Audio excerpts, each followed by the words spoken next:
So, good evening, folks. MobileGeezer here, and we're live once again with Friday Night Tech Talk. Welcome to all of you, especially those of you who are new and may not have been here before. Very glad you're here. We get together every Friday night, and we go over some of the stories from the past week, some of the articles that might be interesting in tech from last Friday to this Friday. And I usually pick stories that I think you might not have heard other places, and I try to pick out the articles about the big happenings of the week, presentations, new phones, anything like that. So, don't have that this week, but we have some pretty interesting stories. And first, let's go over to who was in here. Brian was in here at a little after 7. So always glad to have him here. And Eleanor just popped in too. I'm glad you're both here. Two of the most faithful of everybody. And if you're new, please type something in the comments so I'll know that you're there. And let me know where you're from. So, as I tell you every Friday, initially, well, I should tell you this. Initially, this was started by Will and Mike in New Jersey and myself, 4.5, 5 years ago, something like that. And then starting 4 years ago, Ted and I had met in Las Vegas at the CES, and he's been part of it for at least 4 years. Most weeks now, Ted is the one who will get on with me as we go over the stories together. Mike is a DoorDash nut. He's making money with DoorDash. I gather Friday night is one of his big money-making nights, so he rarely comes on. Will's a nurse. He works all week long on one job, comes home, I guess, on Friday, gets some sleep, goes to work on Saturday, and works on another job for 48 hours straight. So he's a little tired. So the times that he comes in, I'm amazed and very grateful. So most weeks, Ted will come in. He already notified me in Telegram that he may not be able to make it tonight. So it may be just me tonight. Now, of course, if it's only me, it'll be a quick show, but still try to make it interesting. And the show notes on my website every week for what we're going to go over, the stories and articles we're going to go over. So I'm going to share that right now. So if you go to mobilegeezer.wordpress.com, that's my website. And if you click on today's date, you'll get the stories just for tonight. So as I do every week, I neglected to mention we're simulcast on YouTube and Twitter under MobileGeezer and Facebook under both MobileGeezer and George Hayes. So you can watch any of those, or they're all broadcast at the same time. So let's go over the stories while we're here, give you a little preview. So Musk's Neuralink has been implanted into a human. So they've got their first human implant. So thought that was kind of an important story. You might not have seen it everywhere. Interesting. And then what I see as the big story of the week, Apple's Vision Pro actually did come out officially to the public today. So I said, Vision Pro released to the public today. What does it do to our brains? Because there's a story out on Vox about what it actually does to our brains. So I thought that would be an interesting story to go over, especially today, of course. And then I have a short little article. Oh, and that one was on Vox Communications. I don't think maybe once before I've used an article from them. And the second story about it being hacked, I said Vision Pro are already hacked. Same exploit that iOS 17.3 fixed. And I told you last week how iOS 17.3 that Apple wanted us all to apply it to our phones, which I did.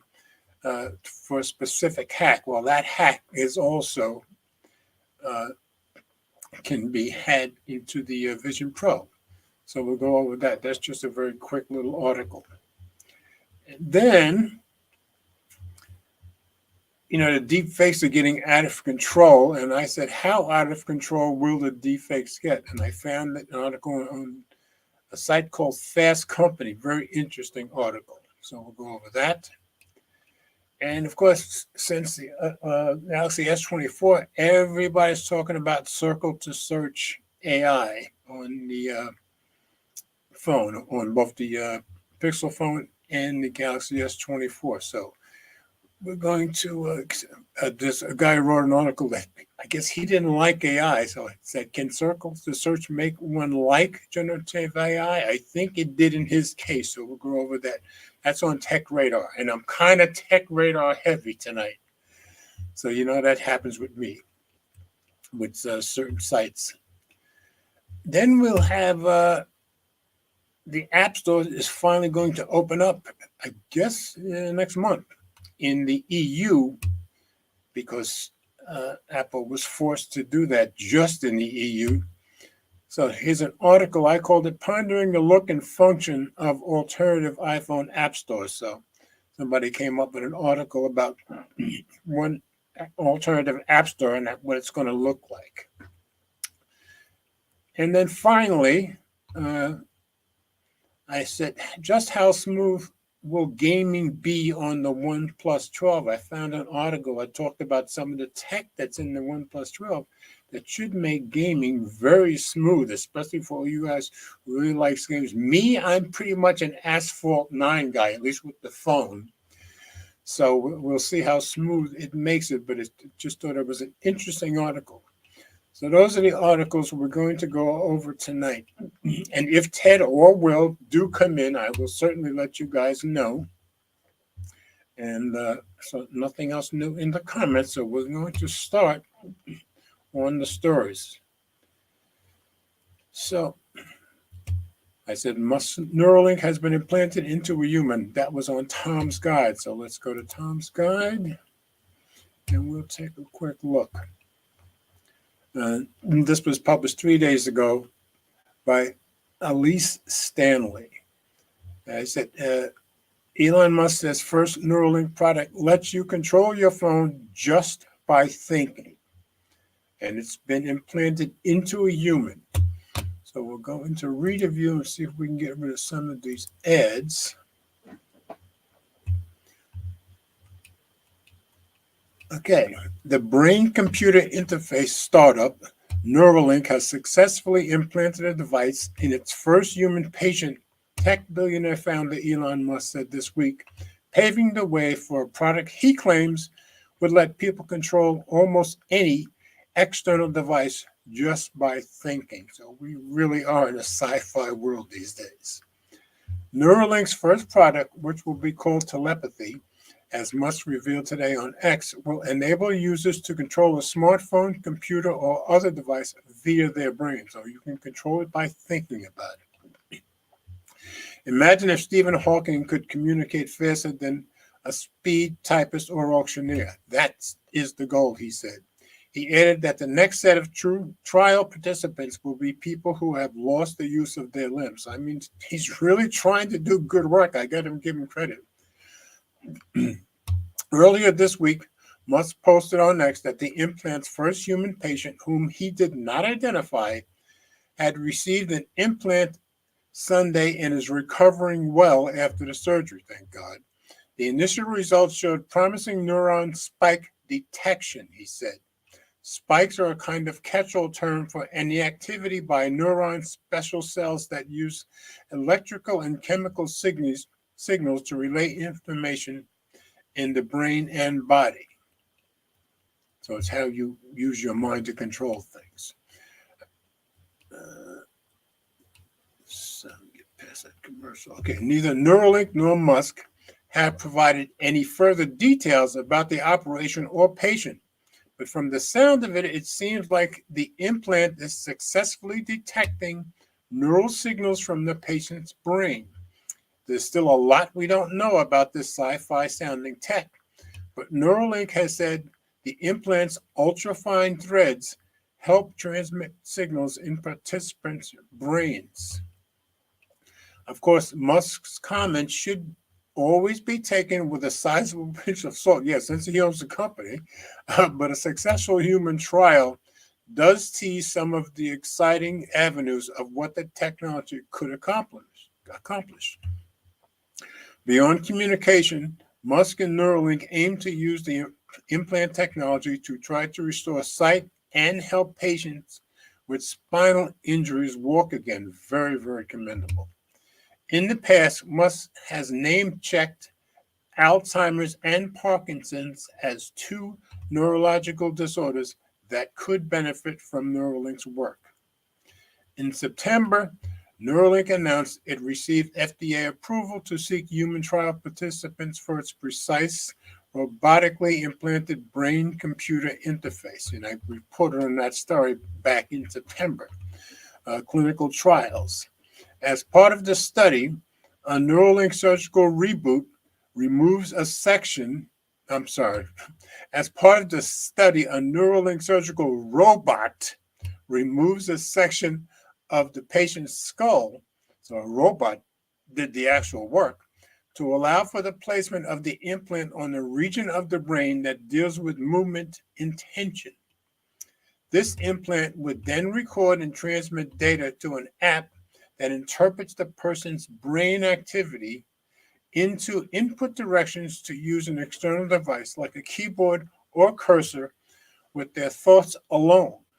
With this trial, Neuralink's wireless brain-computer interface is being evaluated for the safety of both the implant and surgical robot. Before embarking on human trials, the company surgically implanted its brain-computer interface in the skulls of pigs and monkeys, and we reported on that back then. A video demonstrating the tech went viral in 2021 when Neuralink researchers revealed they successfully taught a monkey to play the classic arcade video game Pong using a brain implant, which is pretty impressive. So I wouldn't be volunteering to have my brain be used for this, but they do have their first patient with Neuralink implanted. So I thought it was kind of an important story that people should know about. Let me stop screen for a minute. And Brian's with me. Brian says, miss me on that Neuralink. Yeah, they wouldn't be doing it to me, but I got to give Elon credit, and they're trying to do commendable work. I'd be afraid of hackers, to tell you the truth, but that's just me. So anyway, I think it probably will end up being a very important story, and strangely enough, we're not hearing much about it. It seems to me we should. Anyway, going to go on to the next story. Here's Snake. Glad to have you here, brother. He said it is beta. Well, yes. Yeah, if you've only got one person who's got it in their brain, I say, yeah, they are definitely the beta test. So, but I got to give, that person credit. Probably needs, I hope, that kind of help from Neuralink. And hopefully it'll work out right. So, going on to the next story, which I see as the big story of the week, since Apple Vision Pro just came out today, and I spotted this story yesterday. I said, Vision Pro released to the public today. What does it do to our brain? And I said, it's on a site called Vox. So let's go over to Vox. What wearing Apple's Vision Pro headset does to our brains. This is kind of a long article, but it's interesting, I think. Apple's mixed reality headset heralds a new era of spatial computing. We are not ready. And this is by Adam Clark Estes. And it's from yesterday. So let's drop this into read if you'll get rid of some of these ads. The tech world got very fired up in 2013 When Google released a video of a wild concept, it showed a first-person view of a guy walking around Manhattan, texting friends, following map instructions, making a video call. It was all pretty normal, except instead of pulling a phone out of his pocket, the text, maps, and videos appeared to float in front of his eyes. The gadget that would make all this possible was called Google Glass, a $1,500 device that you wore like glasses. I remember we all thought that was so much money. Well, not compared to the Vision Pro. With a tiny display placed in front of one eye and a camera that could see and record everything you could see. And that's what people didn't like. You could theoretically go about your daily routine, giving voice commands to the internet-connected headset and making bright, distracting screens a thing of the past. It's a dream the tech industry is still chasing. There are a few names for this concept. Mixed reality and augmented reality are the generic ones. Metaverse, popularized by Mark Zuckerberg when he renamed his company Meta, is the one you've probably heard of the most. Spatial computing is the name Apple recently coined with its $3,500 Vision Pro headset, which goes on sale, today. Whether it succeeds or flops, as Google Glass ultimately did, that did flop, the Apple Vision Pro will bring lots of fresh attention to the mixed reality concept. How that attention shapes the development of the technology could dictate how we use computers in the future. I would say very much so. Apple reportedly sold as many as 200,000 units in the Vision Pro pre-sale, a sign that at least a few people are interested in spending a lot of money to see what Apple thinks we eventually should do. Now, of course, my first thought was probably to some of those people, $3,500 is not a lot of money. It is to me, but not to everybody. I just hit my mouse by mistake. Let's see if I can get back. Okay. Will we all walk around town wearing headsets and taking video calls while we watch the sunset? Or will a small group of us end up playing video games in a completely and probably lonely virtual world? I hope that's not all we do with it, but who knows? It's not clear what Apple thinks you should do with this mixed reality headset right now. The company's marketing materials seem to suggest you should use it in your living room like a fancy TV that can also make futuristic video calls, and we'll find out why later on in the article. The device has not one, but 12 cameras on the front of it, not to mention a LiDAR sensor, 6 microphones, and a true depth camera that can scan faces. Like the MetaQuest, the new Apple headset can do fully immersive virtual reality, but it's also capable of combining virtual elements with images of the real world, kind of like the Google Glass concept did. So you're seeing virtual world and you're seeing real world. But whereas Google Glass let viewers look out at the real world with minimal interference, the Apple Vision Pro headset essentially turns the world into a giant screen. Inside the headset, there are 2 4K micro OLED screens with a staggering 23 million pixels to recreate the world outside the wearer as a virtual one. So everything that's real, now you can see in the screen virtually. All those cameras, sensors, and the screens combine to create the headset's marquee feature, one that truly differentiates it from past smart glasses: real-time pass-through video. Pass-through, which also exists on the MetaQuest 3, allows the wearer to see the real world while wearing the goggles. Oh, I should mention, I don't think it mentions in the article, MetaQuest 3, I think, runs like $500, so big difference there. Put simply, your eyes seem to pass right through the opaque front of the headset, so you can see the room you're sitting in and even interact with other humans. It's also a way to get a taste of that Google Glass fantasy where you can walk around with your face computer looking at a world with a useful digital layer superimposed upon it. The big problem, of course, is that nobody knows how looking at the world through a screen, and only a screen, could screw up your brain and your relationship with society. And that's what these people are studying. Apple's vision and its inevitable distortions. While it's tempting to wax philosophical and start talking about how this echoes Plato's allegory of the cave, there are more practical questions about what the Apple Vision Pro's arrival will mean for the future of computing. Many of us are already using computers, namely by craning our necks to look down at the miraculous slabs of glass we call smartphones, almost all of the time. That's very true.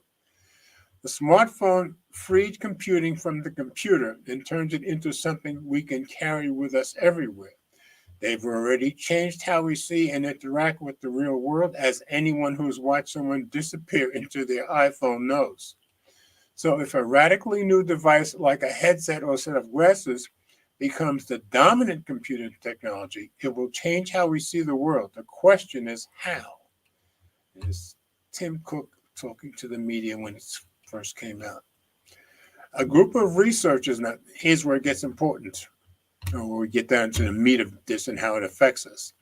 A group of researchers at Stanford's Virtual Human Interaction Lab have been trying to figure out the answer. The researchers tested out the Apple Vision Pro alongside a range of other headsets with pass-through video capabilities, including the MetaQuest 3.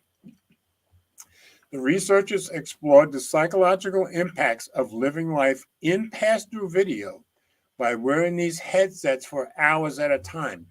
Wouldn't look forward to that. Even venturing out in public to try things like riding a bike or eating a meal while seeing through a computer. I'd be afraid to ride my bike with that on. They shared their findings in a new paper that sounds like a cautionary tale for anyone considering wearing the Vision Pro anywhere but the privacy of their own home. So I guess it gets shaky once you take it outside, or you probably get shaky. One big problem with the pass-through video technology is that cameras, even ones as high-tech as those in the Vision Pro, don't see the way human eyes see. The cameras introduce distortion and lack the remarkable high resolution in which our brains are capable of seeing the world. So they see things great, but not as great as our eyes see them. What that means is that everything looks mostly real, but not quite.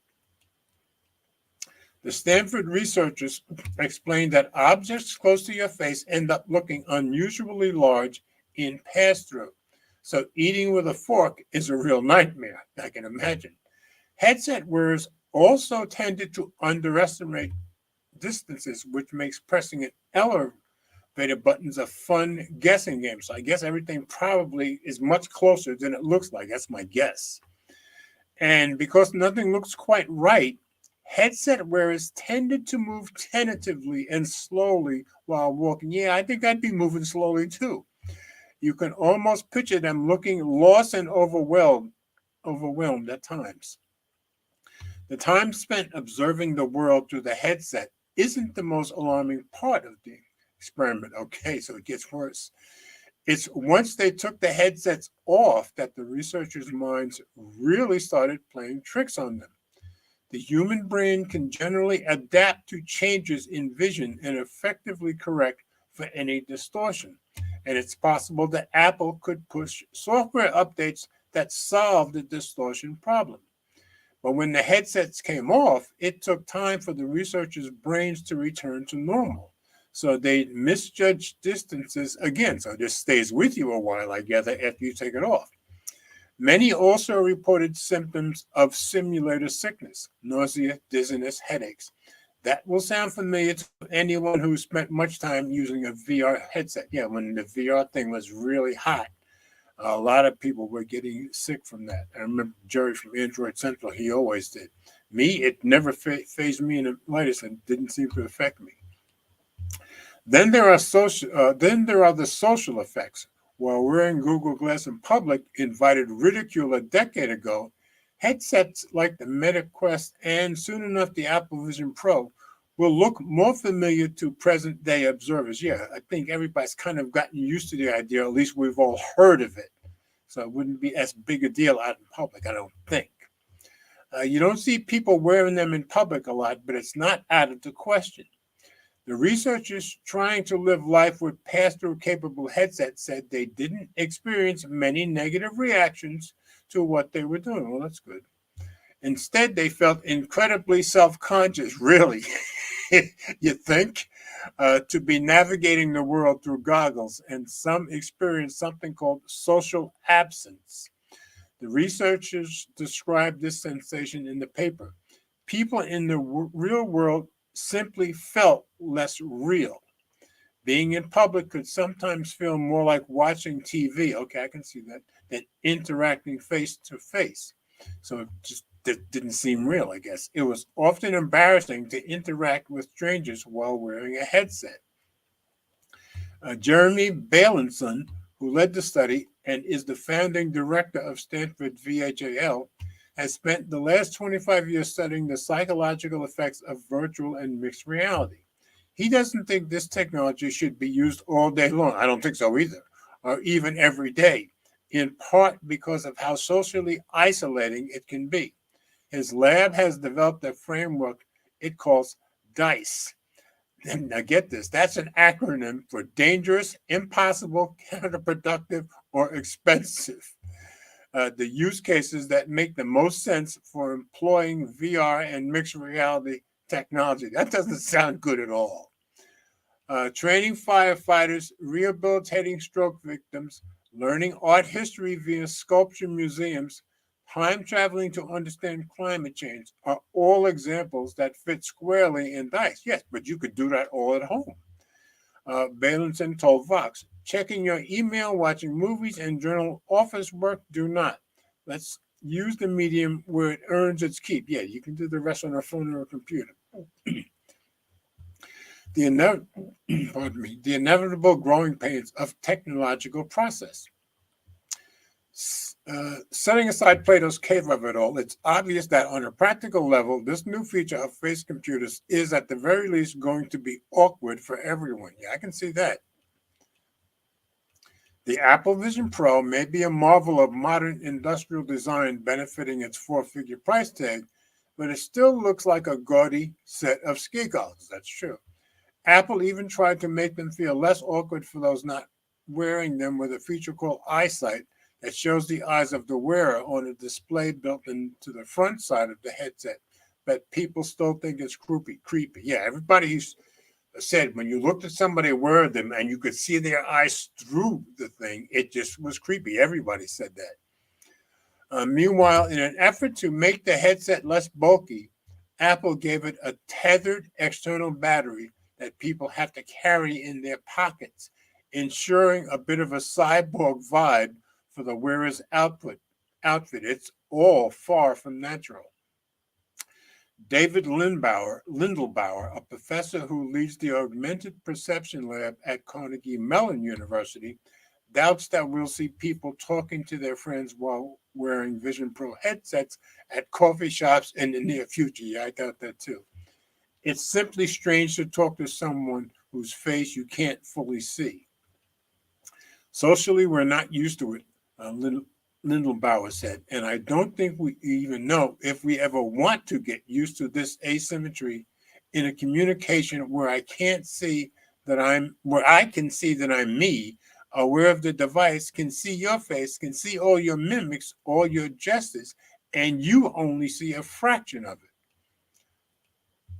But the situation might be temporary. Let's not forget that it wasn't that long ago when wireless earbuds, including Apple AirPods, meant that people were standing on street corners seemingly talking to no one, when in fact they were on a phone call.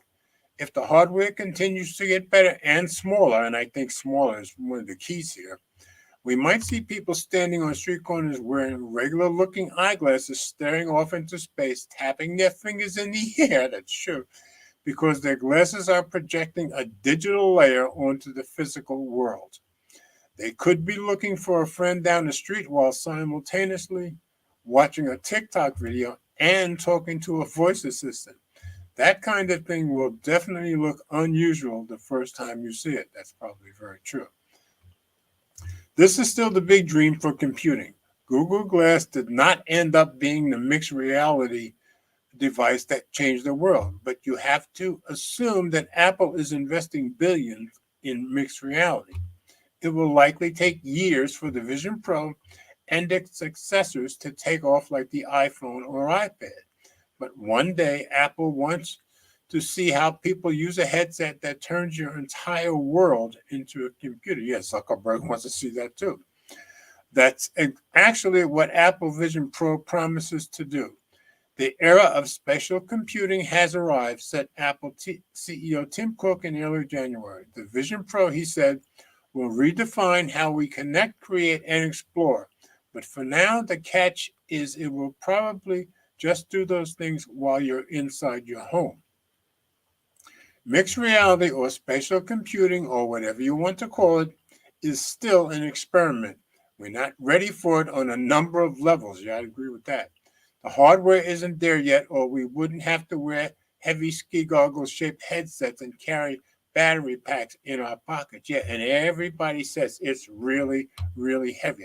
I've seen 3 or 4 videos from MKBHD, and he always mentions that it's heavy. Perhaps if the display technology could replicate the resolution of human insight with no distortion or limitations, we would avoid all the negative consequences of pass-through video. The world will also need to ease into the idea of face computers, just like it had to get used to the idea of personal computers, and just like we're still getting used to the ubiquity of smartphones. And our brains will need to do some adjusting to understand where the virtual world ends and the real one begins. That's true. So don't expect to run into too many people wearing Vision Pro headsets in public just yet. Even Apple seems to be gently discouraging the idea. Most of the promotional material for the Vision Pro sets it up as a productivity device, a way to make your spreadsheets look like they're in your living room, or an entertainment system, a way to watch movies in 3D on screens the size of your entire field of vision, although Netflix, YouTube, and others will not have apps ready when the headset launches. So it's chiefly an indoor toy. Well, that's what it is for people who have that kind of money right now. Tech analyst Benedict Evans noticed something funny in the videos Apple released to developers last summer to showcase what the Vision Pro can do. Apple doesn't show this being used outdoors at all, despite that apparently perfect pass-through. One Apple video clip ends with someone putting it down to go outside. That's interesting. It will be a while before we get that magical headset, the lightweight glasses that put a computer screen on your world. Lyndall Barrow, the Carnegie Mellon professor, doesn't think we'll still be using smartphones in 15 years, so maybe we'll be using these, a lighter version, I'm sure. What we will use will be more exciting, and how that technology will work depends on what people do with gadgets like the Apple Vision Pro. Yeah, it's a process, that's for sure.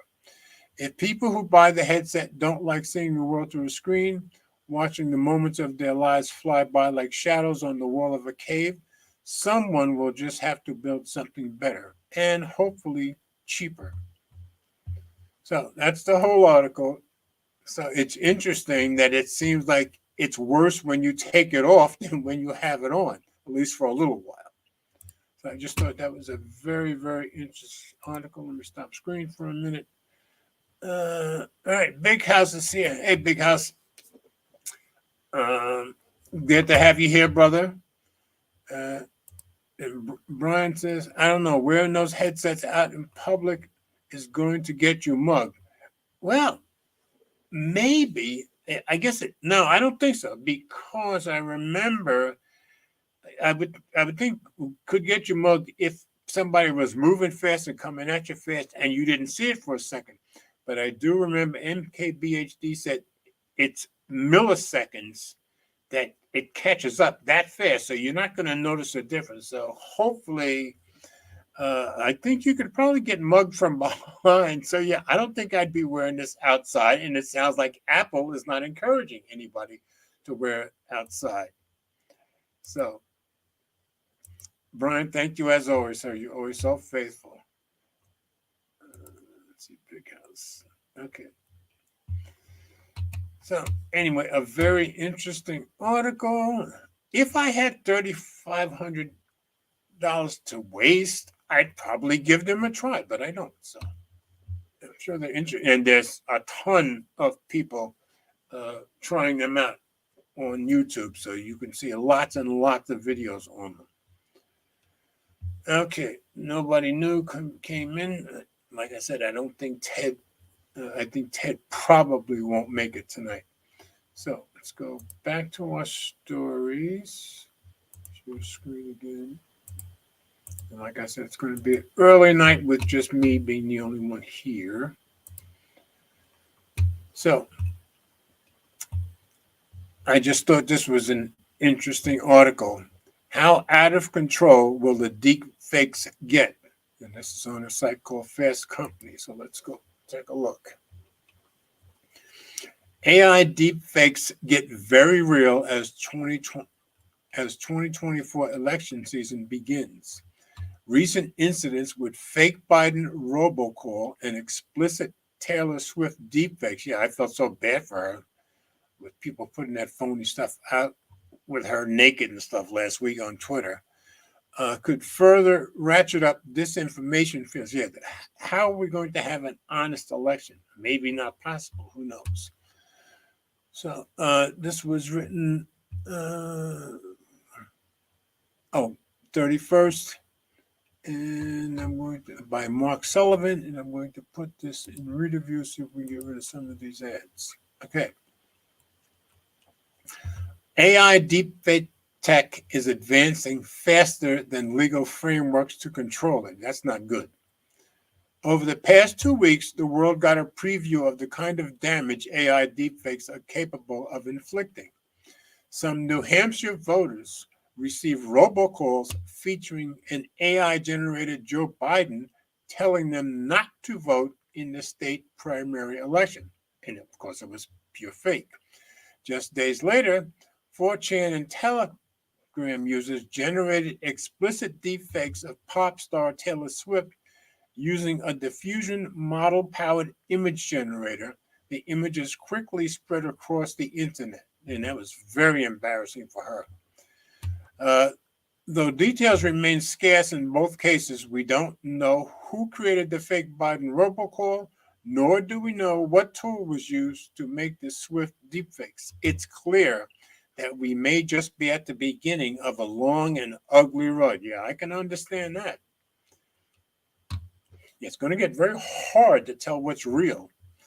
Former Facebook public policy director Katie Harbath tells me deepfakes might be an even bigger problem for people outside the celebrity class. AI-generated depictions of people like Biden and Swift get a lot of attention and are quickly debunked. But everyday people, say someone running for city council or an unpopular teacher, could be more vulnerable. Yeah, they could make their lives pretty miserable. I'm especially worried about audio, as there are just less contextual clues to tell if it's fake or not. Yeah, with visual, you might have a good shot at seeing something to tell you it's fake, but hearing it over the phone or something, probably not so easy. The deepfakes are particularly troubling because they're as much a product of the social media age as they are of the AI age. The Swift images spread like wildfire on X, which struggled to contain any such posts, in part because its owner, Elon Musk, decided to gut the platform's content moderation teams when he bought the company in 2022. True, he did get rid of a lot of people on those teams specifically. Social media platforms have little legal incentive to quickly extinguish such content, in large part because Congress has failed to regulate social media. Yeah, they really should be getting on the stick with that, in my opinion. And social platforms benefit from Section 230, of the 1996 Communications Decency Act, which shields providers of interactive computer services from liability for user-created content. The Biden robocalls, on the other hand, underscore the fact that it's possible to commit such dastardly AI crimes without leaving a lot of breadcrumbs behind. Bad actors, domestic or foreign, may be emboldened to circulate even more damaging fake content as we move deeper into election season. Yeah, that's going to be a problem. Several deepfake bills have been introduced in Congress, but none have come anywhere near the president's desk. Yeah, they need to get on the stick with that. Last summer, Republicans on the Federal Election Committee blocked the proposal to more explicitly prohibit the deployment of AI-generated depiction. Why would they block that? I don't know. Biden has already assembled a legal task force to quickly address new deepfakes. Let's hope somebody in politics can quickly address anything. But AI works at the lightning speed of social networks, not at the slower plod of courts. If there's a sliver of hope, it's that some states, most recently Georgia, are considering classifying deepfakes as a felony. Yeah, I'm thinking some of them need to be made a felony. It's going to be tricky which ones are and which ones aren't. Even if the AI tool used to create a deepfake can be detected, it's questionable whether the people who made the AI tool can be held liable. That's true. They might make it, but not with any harm intended, but somebody can use it for harm. A central legal question may be whether or not Section 230's protections extends to AI tool makers, says First Amendment lawyer Ari Cohen at the tech policy think tank Tech Freedom. Are generative AI companies such as Stable Diffusion and OpenAI shielded from lawsuits related to content users create with image generators or chatbots? I don't know how you can hold them responsible for what people do with their product. Section 230 aims to protect providers of interactive computer services, which could easily describe ChatGPT. Some argue that because generative AI tools create novel content, they're not entitled to immunity under Section 230, while others claim that because the tool simply fulfills a content request, responsibility lies solely with the user. Yeah, I tend to lean that way. Otherwise, every time somebody hits somebody with a car, you're going to say it's the car manufacturer's fault? I don't think so. It remains to be seen how the courts will decide that question, Cohen says. Even more interesting is whether the court's position will extend to makers of open source generative AI tools. Deepfake makers prefer open source tools because they can easily remove restrictions on what types of content can be produced. Okay, I didn't know that. And remove watermarks or metadata that might make the content traceable to a tool or creator. Okay, that makes perfect sense. AI in biology will be, okay, now that was the end of that article. So, this is probably going to become a problem, especially in this election year. I just thought it was a very interesting story, and it's kind of scary, let's face it. So, let's stop screen for a minute, see what's here. And because it says I don't see the ceiling one. I guess that's the Apple Vision Pro. And too much. Yeah, I agree. This is not something for the average user, that's for sure. Yeah, because it was the naked Taylor Swift that was all over the place, and I really felt bad for her because she had nothing to do with this. So anyway, this is what we're in for with deepfakes. So nothing else new. Let me take a quick sip here.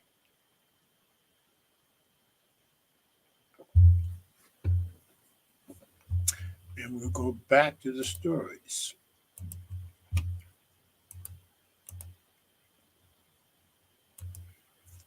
Okay.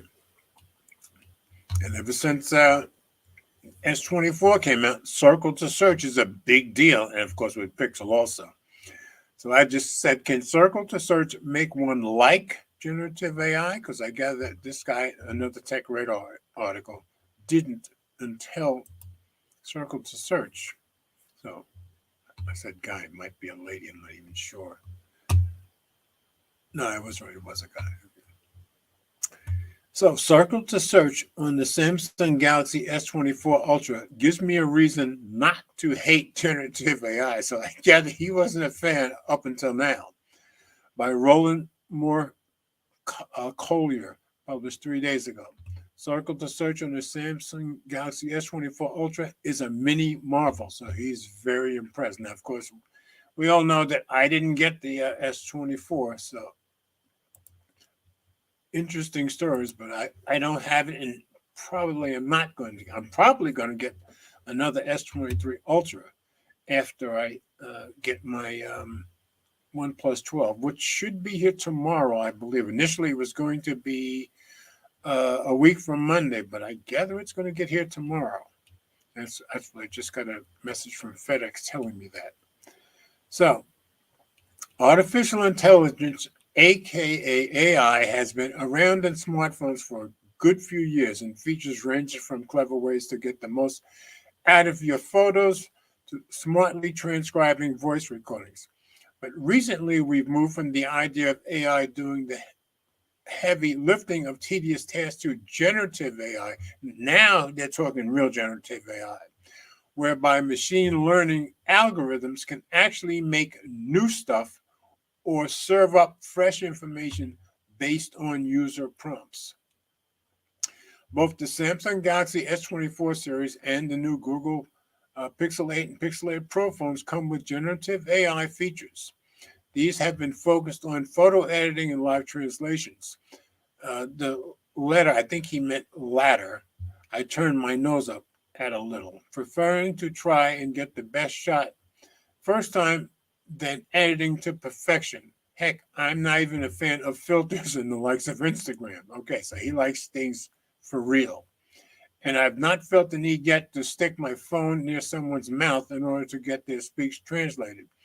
Though that's more of a perk of English being one of the most widely spoken languages. So while I think AI features are cool, I have not really been motivated by them. That was until I tried Circle to Search, created by Samsung and Google on the Galaxy S24 Ultra. By simply holding the home button, you can activate an overlay that lets you circle using a fingertip or ideally an S Pen for the purposes of precision, objects or people on the screen. This highlights them for AI-powered search, which works to identify what's been circled and serve up search results that should encapsulate the circled subject or at least be related to it.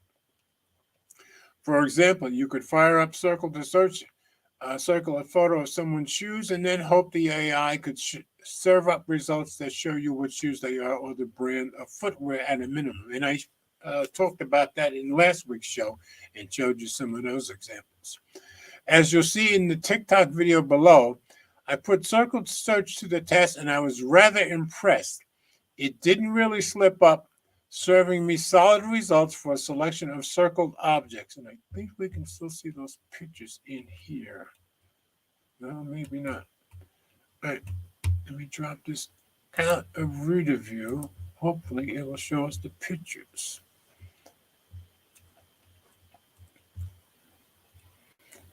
Okay.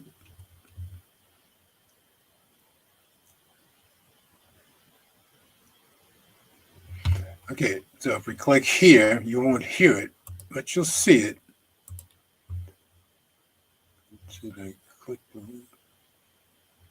No, that's not the one I want. Sorry about that, folks. No, that's a related video. Where's the original video? Don't see it. All right, so I might as well go back to reader view. But I'm sure you've seen examples of it already anyway. Moving on to one Becky Scarra, TechRadar's resident audio expert, it served up results showing the dress she was wearing or dresses of a similar design and pattern. What it didn't do is recognize Miss Scarra, which is, I guess, good, who is the star of the stage as well as those hallowed web pages, but that's more of a privacy thing than a failure of the AI tech. That's good. Samsung and Google clearly don't want Circle to Search to be used as some form of AI-powered stalking tool. Very good, I agree. While identifying what's in an image or on a screen has been possible, and a lot of people are saying, well, we had this with Google Lens, but I think he's saying this is a lot better. Has been possible via the somewhat underappreciated Google Lens feature. Circle to Search is a step forward in AI tool evolution, and it's not more precise and is not only more precise to use, but spits out better results, at least in my testing. So that's why he's impressed.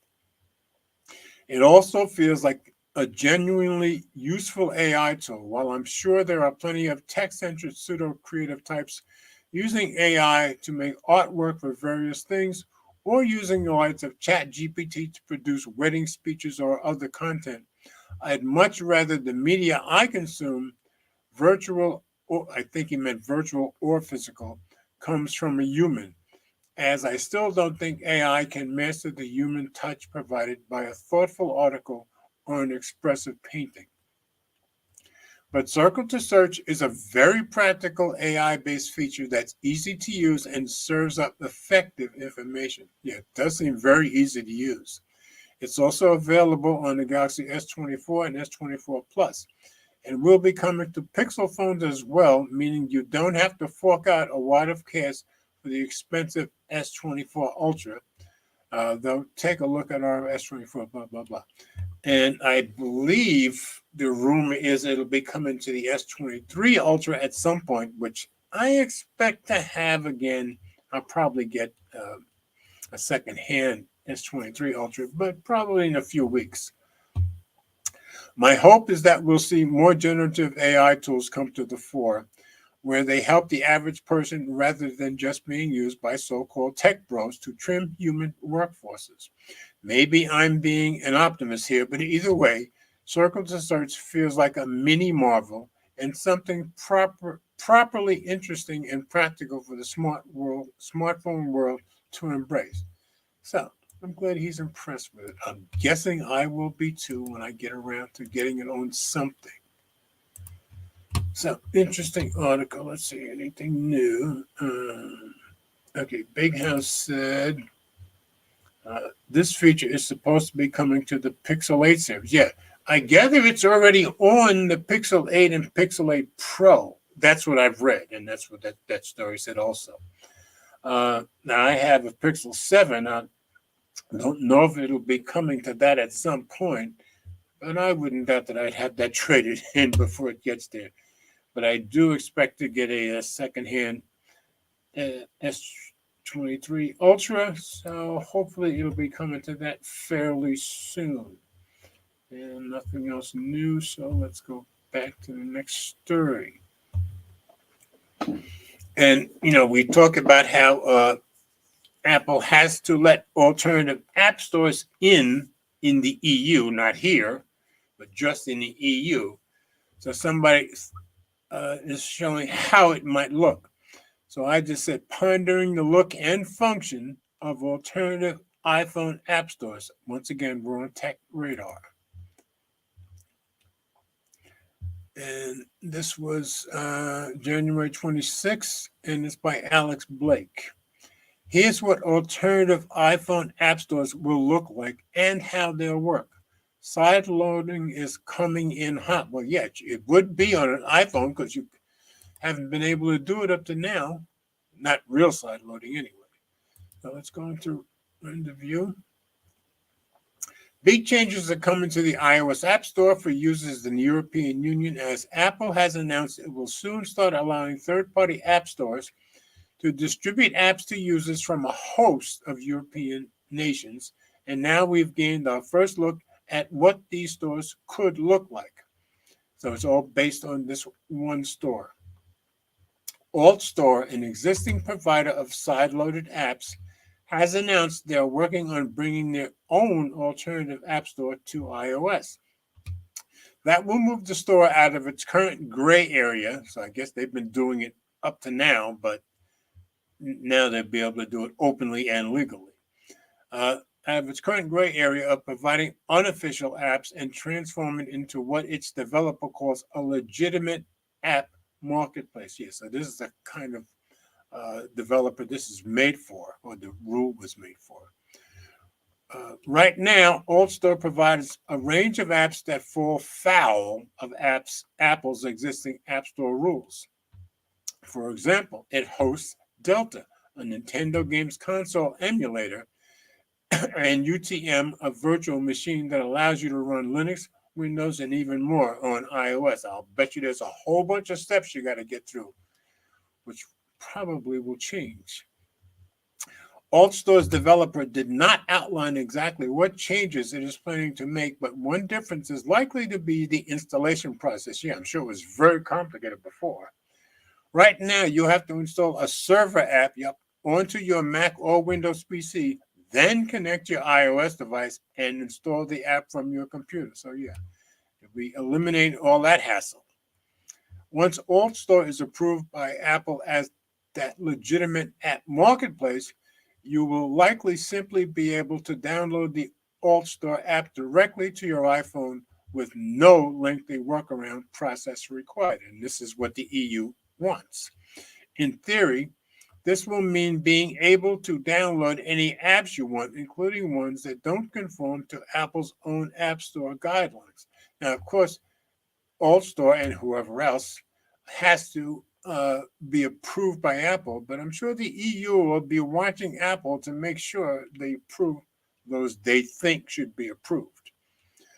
You'll also be able to set the likes of AltStore, assuming it gets approval, as your phone's default app store, so you don't have to have the iPhone app store as default, and manage them in settings. As Apple states in its explainer about the app changes, users can manage their list of allowed marketplace developers and their marketplace apps in settings and remove them at any time. Well, that's good. Your default third-party app store will integrate with some iPhone features like Spotlight, but my guess is not with most, to help you find and use these apps. But if you now get this, but if you delete that non-Apple app store, this will also delete all related data from the device and stop updates for apps from that marketplace, which makes perfect sense. A seismic change to your apps. The momentous change in Apple's App Store policy will be implemented in iOS 17.4, which is currently in beta and is due for a full release in March. So we don't have that long to wait, just another month. Anyone in the EU, now, of course, in America, we'll have to see it in the EU because we won't be seeing it here.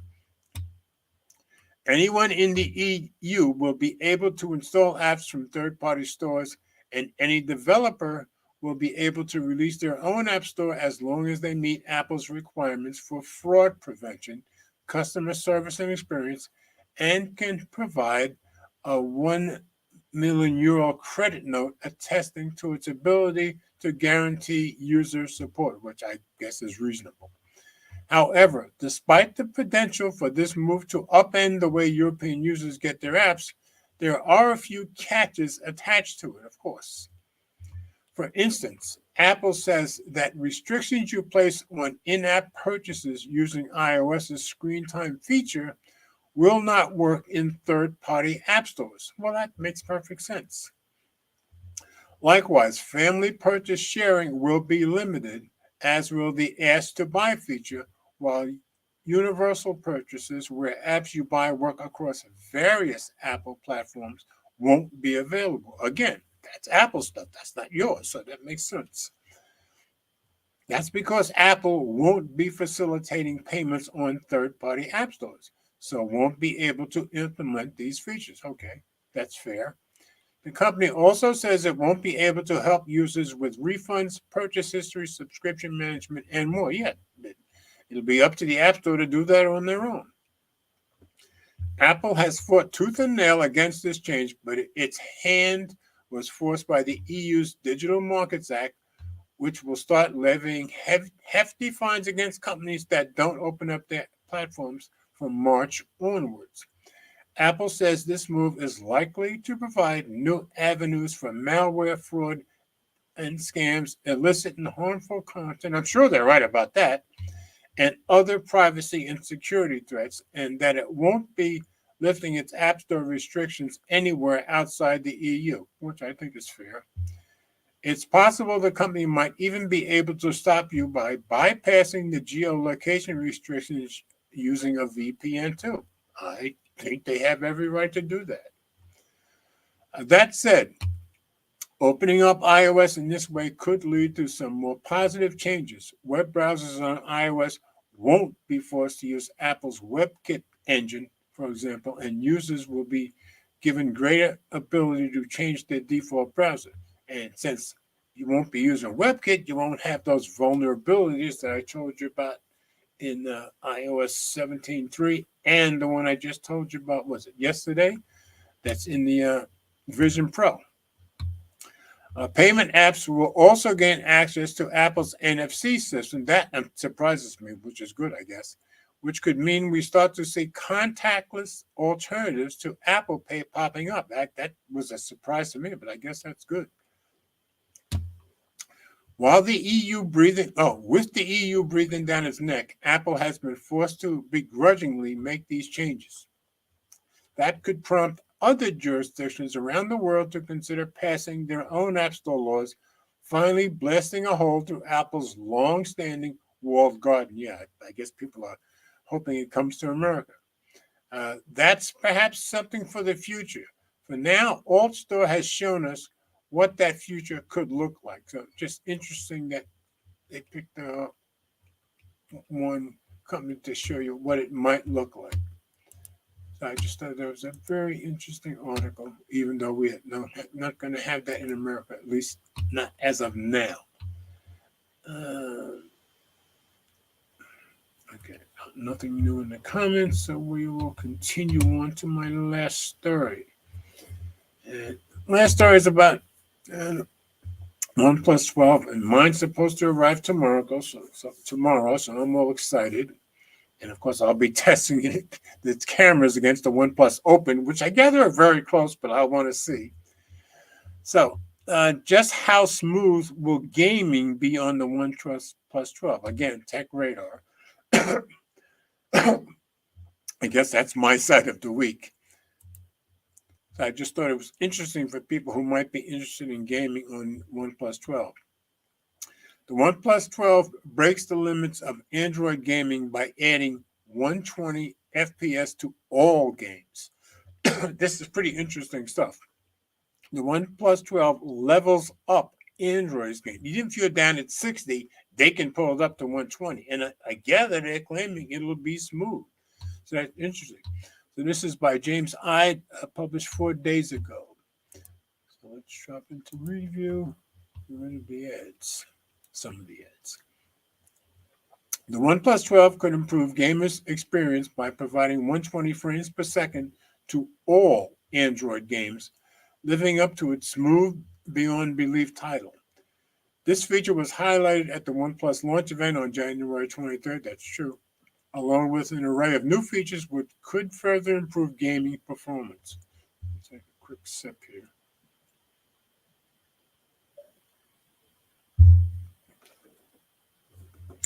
One key feature is the OnePlus 12's new Trinity engine, which combines a host of software enhancements that were incorporated into Oxygen OS 14 and affects the device's CPU, RAM, and storage to optimize performance. Combined with the new hardware from the dedicated X7 independent visual processor developed by Pixelworks, it offers something called hyper rendering. OnePlus states it uses in-house graphics algorithms working in conjunction with the independent visual processor to provide, get this, upscaling of lower resolution graphics and frame interpolation technology to raise frame rate. So it'll pull it up to 120. That should be pretty cool. I'll be trying this on Asphalt 9, so we'll see what I see. Frame interpolation functions like TV motion smoothing by adding new frames in between the original ones, making motion appear smoother and boosting frame rates to 120 FPS. That sounds pretty interesting. I hope it works. This could be a valuable tool as most Android titles still only support 60 frames per second. That's true, with a relatively small number of titles supporting the higher frame rates. These high frame rates make action-packed games like first-person shooters and racing games appear more fluid and more immersive, so it should show up for me on Asphalt 9. Some of the games that currently support 120 FPS include Call of Duty Mobile, Eternium, and Shadowgun Legends. However, one of the most demanding Android games, Genshin Impact, currently doesn't support higher than 60 FPS, which means the OnePlus 12 users could potentially see the game in silky smooth 120 FPS if the phone can handle it.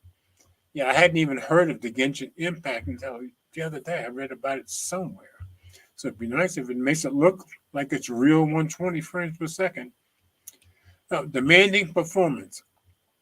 Higher frame rates are usually more demanding on the device, but thankfully the OnePlus 12 features some very high performance hardware. It uses the latest flagship chip, Snapdragon 8 Gen 3 chip, which the Trinity engine supports and should determine the best balance between enhanced performance and reduced power consumption to fit different scenarios. So I'll be impressed with their developers if it really works as stated. This system intelligently allocates smartphone resources to offer enhanced performance and to even extended battery life. This is supported by AI learning for intelligent performance management with the aim to offer consistently stable frame rates. However, games using demanding settings like this need to worry about overheating and battery draining, and OnePlus also claims to have hardware solutions to these issues. Yes, their new cooling system. OnePlus has incorporated its largest vapor chamber cooling system ever to disperse heat efficiently and prevent hardware throttling performance. Yeah, they made a big deal about that at the event. It also uses low-power game super resolution to upscale the games from a lower graphical quality to a native resolution-saving power and is equipped with the 5400 milliamp battery with fast 100-watt charging. Yeah, and we've got fast 50-watt charging if you get the 50-watt charger. However, the OnePlus 12 isn't the only way to enjoy fast refresh rates on your phone, as an alternative option is NVIDIA's GeForce Now's claiming gaming service supports 120 frames per second streaming for its ultimate members gaming on mobile, but it requires a fast internet connection and isn't necessarily the best choice for gamers on the go. I have yet to test the OnePlus 12's gaming capabilities. Nevertheless, if all its claims are true, it could be a real contender to flagships like the Samsung Galaxy S24 Ultra when it comes to mobile gaming, and could even offer a better alternative to specialized gaming phones like the Red Magic 9 Pro and Asus ROG Phone 8 Pro. So let's hope the gaming works on this the way they said it will, because it sounds pretty impressive to me. So let me stop screen. That's my last story.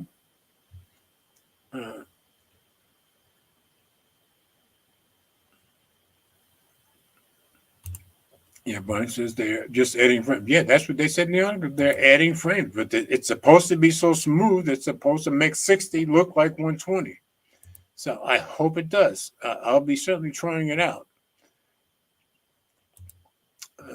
Lake House says the device is going to be a beach, 100-watt charging. Well, yeah, it's to me, it's the 50-watt wireless charging that impressed. I'm going to have to go get that 50-watt charger from OnePlus, that's for sure. Yeah, 0 to 100 in under 30 minutes. Yeah, and a few people have already seen it in video, so I guess it's really true, both with the 100 and the 50. So that's my show for tonight, folks.